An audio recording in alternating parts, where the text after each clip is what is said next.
अगर आप भी चाहते हैं कि आरसीएम म्यूजिक के वीडियो सबसे पहले आप तक पहुंचे, तो लाल बटन को दबा के चैनल को सब्सक्राइब जरूर करें और साथ में बेल आइकन को दबाना ना भूलें।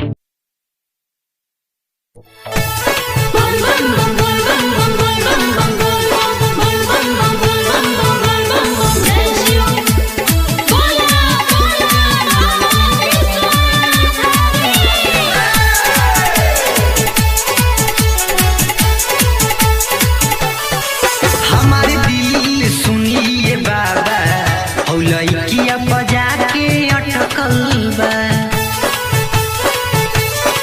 हमारे दिल सुनिए बाबा, हौ लइकिया बजा के अटकल बा। उनका के देखही में मोरा गगरी से जलवा छलकल बा।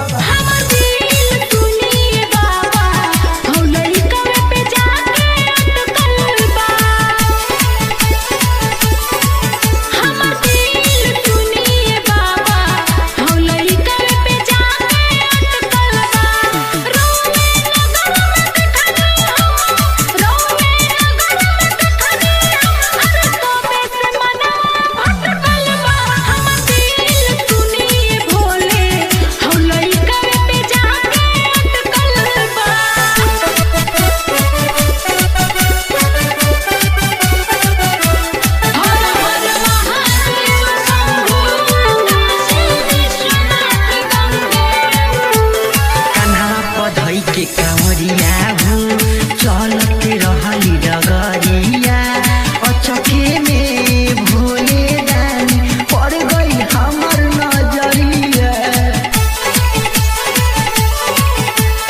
कइनी सावन कुमारी जी, ए बाबा त्रिपुरारी जी, हमरा मन जोगे दुल्हा बाबा आल बड़े रौरा दुआरी जी। उनकर रूपवा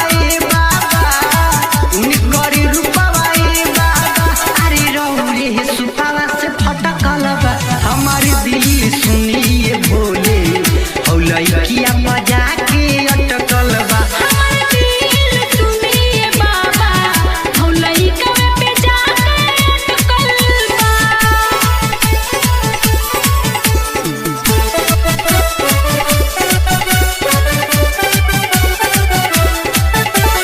ओम नमः शिवाय, ओम नमः शिवाय। ना चाही सोनावा, ना चाही धनवा, नाही चाही चांदी जी। उनका के बनाई दीना हमारी जिंदगानी जी। जानिला सारा जहानवा ए बाबा, पूरा करे नियर मनवा जी। राइतर खुशबू प्रियंका मोरिया, करले रौरा मखनवा जी। रौरे कृपा से लालू नदान के, रौरे कृपा से लालू नदान के किस्मतिया तो चमकल बा। हमारे दिल सुनिए बाबा, हौ लइकिया बजा के अटकल बा। हमारे दिल सुनिए बाबा, हौ लइकिया बजा के अटकल बा। बोला हरिहर नाथ की। डाउनलोड कीजिए RCM music official app play store से। आरसीएम म्यूजिक के सारे ऑडियो वीडियो डाउनलोड करने के लिए